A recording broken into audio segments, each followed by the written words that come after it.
Hey fellas, welcome to the first ever Pat's Homework, Episode 1. Basically, Pat's Homework is a series where I show videos and clips of things that I appreciate, basically, within the realm of video creation. It can be anything from video specifically, or to, like, movies, and possibly, I don't know, audio stuff. Who knows where the series will take us, right? Now, credit where credit's due, this idea actually came from the minds of 3D Spotters and Captain Juices, some might say his brother. There's a couple things I'm still working out with the series, a couple kinks, as the series might evolve. Each episode, it could be completely different. I don't know. Maybe it'll de-evolve for all I care. Not for all I care. I don't want it. I care for the series. Now, something I'd like to try, at least for this episode of the series, is this fancy schmancy wheel that you guys can see on screen right now. This wheel basically has a list of different homeworks I plan on covering. You don't know what the heck they all mean because they're all acronyms. They all might be like, Brigg-Myers personality codes. What is that right? Is that Brigg-Myers? Yeah, the Briggs-Myers test. That's what it is. Okay, yeah, that's not what those are though. Those are acronyms. If you can figure out what any of those acronyms stand for, hey, let me know in the comment section. If you get it right, I just might leave a like on your comment. Only if you leave a like on this video though. That's our agreement. Okay, let's actually start. I have trouble at that part. I'm good at a lot of other stuff, just not starting. That's the part I struggle with. Let's spin this wheel. Come on, it's going. Wheel's going. What are we gonna get? What do we got? Ooh, it looks like JWTLJ. Wow. Who would have thought that of all things would get there? Well, I guess this is kind of an appropriate start because this is something similar to what I've covered on my channel before. What this stands for is Just Right, The Last Jedi. There's this YouTube channel called Just Right, right? Just Right is a channel that basically talks about the writing in films and whatnot and does a great job at breaking down why some movies have good writing and why some movies have bad writing. And ultimately, it's a great way to educate yourself on writing and whatnot, if you're interested in that, right? I am. One video in specifically I wanted to showcase is his Last Jedi video. So now, this video isn't a very easy one to just show like clips from. It's really one of those ones you want to watch from beginning to end. But basically what it does is it goes into detail about some of the good writing aspects about The Last Jedi, which I know a lot of people don't talk about very often. I know Last Jedi is a bit of a punching bag. I've used that as a punching bag several times. I actually don't think overall The Last Jedi has very good writing. But this video is definitely good at finding the specific things that the writing team did a good job on. Stuff that involves like storyboarding and character relationships and stuff like that. So where you can at least see where an attempt was at the very, very least. That sounds more harsh than I meant it to. There's a couple actually stills I want to show from this video because he talks a little bit about some of the fundamentals of writing multi-character arc storylines. And there's a couple of screenshots that breaks it down really nicely. Here it is. This is one of my favorite stills. I actually took a screenshot on my phone because I wanted to like reference this later. So right here in this picture it shows the three main character arcs, that being Poe, Finn, and Rey. And then it shows what the character wants are and what the character needs. So as you can see, everyone here has pretty clear wants and needs, and then also conflicts with what they want and what they need and whatnot, and seeing how they oppose each other. And in theory, that works really well for movie creation. So I think it's important that even for movies that you might dislike or might brutally dislike. Some people brutally hate The Last Jedi. I think it's important for them to at least see where the attempt was, right? And, you know, whether or not the attempt was successful is to each individual's opinion. I think it's important just to see at least where people were trying to go with when creating this thing. For an example, with something that's pretty strong with Rey is that she wants external validation. So basically what she needs is something that she has to get to by the end of the movie in order for it to be a happy ending for that character. Whether or not she gets there, hey, I don't want to spoil the ending, you know? I'm not here to spoil this movie, I'm just looking at it. In fact, I should probably cut off the change in impacts for that matter. This isn't supposed to be a Star Wars Last Jedi review, but I basically just wanted to share how this guy can break these things down and explain it very clearly as to why some of the choices were made in The Last Jedi. So it's a very awesome channel. I recommend you check it out. I've seen a lot of other videos from him. I actually did see this Ready Player One video, and that one's also really well done. It talks about how the movie itself just wasn't translated well from the book, and how they took certain liberties that didn't work for the movie, and how they kept certain things that didn't work for the movie, because ultimately when you make an adaptation, you have to pick and choose exactly what you want to keep and what you have to get rid of in order to make it something that you can sit down and watch. So I recommend definitely checking out at least those two videos. Just Right, anything on his channel though, is darn right good, as they say. Very good. Way to go. All right, back to the wheel. Let's go back to the wheel. We're going to remove the lovely JWTLJ. Rolls off the tongue, almost as nice as hot scissors. Let's give this thing another spin. Place your bets now as to what you're going to get. Let's see. We'll see. Spinning. And it looks like it has decided on CYE.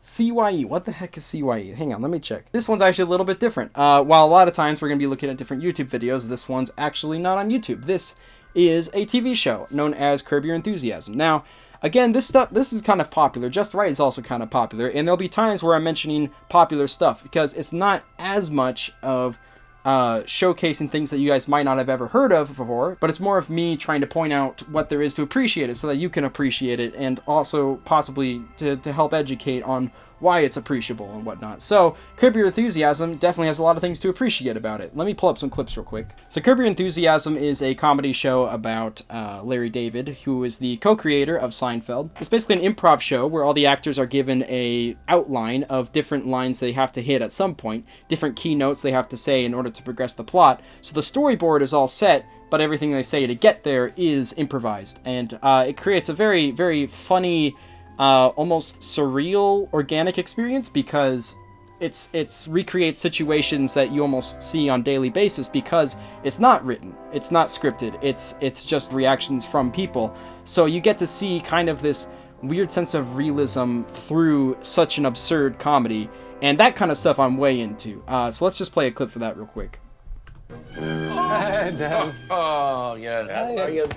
Good, how you doing? All right, doing fine, yeah. So how'd you get here? I had the cab drop me off on the way back from the airport, and Cheryl took it on home. Hey, Hey, I could have picked you up. how come I called you a couple of times? You never got back to me. I was busy. You know, I got busy. You got busy? What do you yeah. got busy? Sit What are down. you You'll doing? Have a You're feel, so yeah. busy. Let me make you a cup of coffee, huh? You want to sit down? I don't You want want a coffee, no. I just All right. came to check up on you. How's Mom doing? Oh, well, you know how people do, so, Yeah, you know how people do. So this interaction, as you can see, it's definitely not scripted. Like they're throwing out small talk until someone progresses the outline by saying, "Hey, how's Mom doing?" That's the cue. Like, "Hey, let's move on to the next step," or whatnot. These guys are able to make funny jokes without having a script in front of them. They don't have to memorize anything. They literally just go out there and then they speak a lot. It's similar to the kind of comedy you find on YouTube a lot of times, actually. And I think that's part of the reason people enjoy YouTube so much, is because there is this level of genuinosity. There's a lot of genuine interactions in there because people really are just themselves without a paper most of the time. And you can just find a lot of that stuff here, and these guys are pros, and they're able to do it really well. You seem very jumpy. What's the matter with you? well, you know, I didn't expect you to come in today. I really didn't know you were here. Where's Mom? Well, your mother. Yeah, well, I'll tell you all about your mother, you know. After all, you know, we brought her back. You know, your mother, she got sicker, and we had to bring her back to the hospital. She's in the hospital? Yeah, well, not now. You know how she is. She said, don't bother him. He's in New York, and let him enjoy himself. She don't want to spoil your trip. But So, as you can see, it's just very careful plot progression, slowly getting more and more to the point. What is actually up with the Bob? By the way, both these guys are fantastic actors. So she's feeling better. no, well, in a way, she did warn me. She said, if anything happens to me, don't bother Larry, because he's in New York. He wants to enjoy. Nobody goes on forever and ever and ever, and I'm not going to go on. She died? Yeah. Dead. She's dead. After this like big build-up of him trying to avoid the question or whatnot, he does something as simple as is she dead? And then he's like, yes. Yep. Dead. Clarified the dead. Said dead several times. Said, yes, that is confirmed. All it took was him to ask. You know, he couldn't say it himself. He just had to answer the question that he gave him. And I love how, not emotionally distraught he is through any of this. And then, of course, there was that great period of silence after that where you just see Larry processing what the heck just happened. I know this is kind of just a deep dive into a couple of different minutes, and it might seem weird for me to take apart specific things about comedy and whatnot in this, but this is the entire show, and I feel like this is a great clip to show for that. I would definitely at least look up this clip, just called Larry's Mom Dies. If you want to check out the series for yourself, though, you can always check it out on Amazon Prime. That's how I've watched it, but I believe it's also on HBO. Actually, yeah, according to this ad, it is also on HBO. and I believe they are working on a new season right now. I can't wait for that to come out. I wanted to just not just include like YouTube stuff, but also like TV series stuff. So there you go. Now you got some TV and some YouTube. Let's spin the wheel one more time to conclude this episode. Okay, CYE has been removed from the wheel, and we're gonna give it another, you know. Oh, that was a bad idea. There's no room to. I don't have a big filming space. And the colors turn and turn and turn and turn and turn and turn and turn and turn until the arrow finally lands on SMG. You gotta be careful with that one. People might think I might pull out the P90 or the PP Bison. Any of the P's, really. SMG, what the heck does that stand for? What does SMG stand for, fellas? Let me know in the comments below what you think SMG stands for besides the gun. So SMG stands for Snowman Gaming. This channel is a gaming channel, obviously. So we're entering a little bit closer to home, you might say. Closer to my home. So Snowman Gaming is a channel that's basically talks a lot about game design. His most popular series being Good Game Design. As you can see, he recently made one about Super Mario World. I actually haven't had a chance to watch this one yet. I definitely will when I get the opportunity. Every once in a while, though, he does a video called Bad Game Design, and this is actually how I found him. As you can see, he's got quite a big resume right here. This Banjo-Kazooie versus Ukulele one is also a great one that you should check out. Bad Game Design for Donkey Kong 64. I didn't actually realize this one is as popular as it is. I've been watching this guy for a few years now, and he makes really good videos about game design and whatnot, and he talks about things you should and shouldn't do. And again, it's all about appreciating the things that are good and using the bad to even better appreciate the things that are good. That's really what you should do in all of life, right? Is take the bad things to appreciate the good, right? Yeah, it looks like his second most popular video is Bad Game Design Donkey Kong 64. I loved Donkey Kong 64 as a child. I absolutely loved it. I'm talking would hide the game from my brothers so they wouldn't play it just because I wanted to be the only one to play. I'm talking about taking it with me, putting it under my pillow while I sleep at night. That's how much I love Donkey Kong 64. I had a Donkey Kong 64 action figure that I would also put under my pillow. Well, probably wasn't very comfortable. I was like 5 though. I didn't even know what sleeping comfortably was at that point. Does that make any sense? I have no idea. Anyway, Donkey Kong 64 is not a very well made game. There's a lot of things about it that have aged. If you want to look at a video that lays out what has aged the most, Snowman's Gaming's Bad Game Design on Donkey Kong 64 would be the best option for that. I'm not sure if I can play too many clips from this or if this again is just one of those things you have to look at. For comedy stuff, it's usually good to just play a couple clips, but when it comes to analytical, it's a little bit harder to get a picture of what's going on. Stupid ads. Okay, but none of these issues are what bothered me most when I replayed through this game. It all boils down to one major problem that's pervasive through the entire experience, and that's how segmented it was. Every single collectible in this game that has value is designated to a specific Kong for them to collect. Not just the golden bananas, but the colored bananas, the banana coins, the blueprints, the banana medals. Look at the opening section for Gloomy Galleon. Just in the first hallway, you have blue, green, and purple bananas, so you'd have to backtrack here 3 different times just to collect a few measly bananas. But that's not all that's here. There's also gun switches for Diddy, Chunky, and Donkey Kong, Simmy and Slam switches for Lanky and Tiny, not to mention a Kremling to kill for a blueprint, and a ton of these banana balloons that always happen to be placed in the most inconvenient places. How can I say no, huh? How can I say no? How can I say no? So I guess I have this guy now. But yeah, as you can see, he talks about very specific parts about the game that are annoying, like small little inconveniences, but are inconveniences throughout the entire game. And I think that's why Donkey Kong 64 is such a hassle to play. Every time I rethought about playing it, I was like, oh, yeah, this is kind of tedious, right? And keep in mind, this is released back in 2016, which is around the time when I first saw it. At that time, I wasn't really thinking much about Donkey Kong 64. I was just thinking, oh yeah, that was that really fun game. I didn't really think that it might not be great. I remember how bad the platforming was.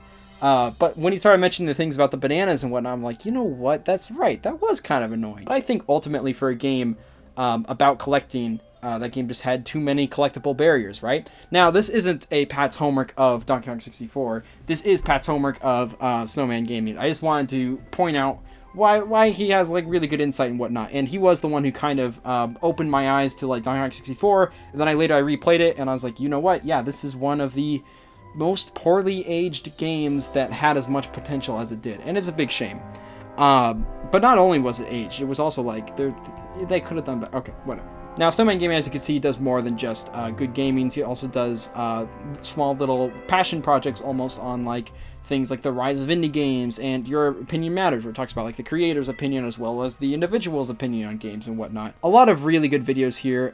Even a good game design video on Getting Over It, which most would probably argue isn't very good game design. So, and I actually watched that one and you made a lot of good points. I've never played the game, so I can't make an official comment on it. But like I said, even with things that you don't think might have good game design, it's important to check these out to see where they're at least going with it, right? So yeah, that's Snowman Gaming. Obviously, there's going to be a link to his channel and the video that we watched in the description, as well as links to the other stuff that we have checked out so far. And I think that's actually going to cut it for this episode of Pat's Homework. So let me know what you guys think of this format. I know it's kind of different than what I usually do on here, but that being said, there isn't something I usually do on here anyway, because I don't usually do anything. Videos take so long to make, at least with the other style of videos. They take forever to make, and I'm just not able to get them out at any reasonable pace whatsoever. But I still want to have an...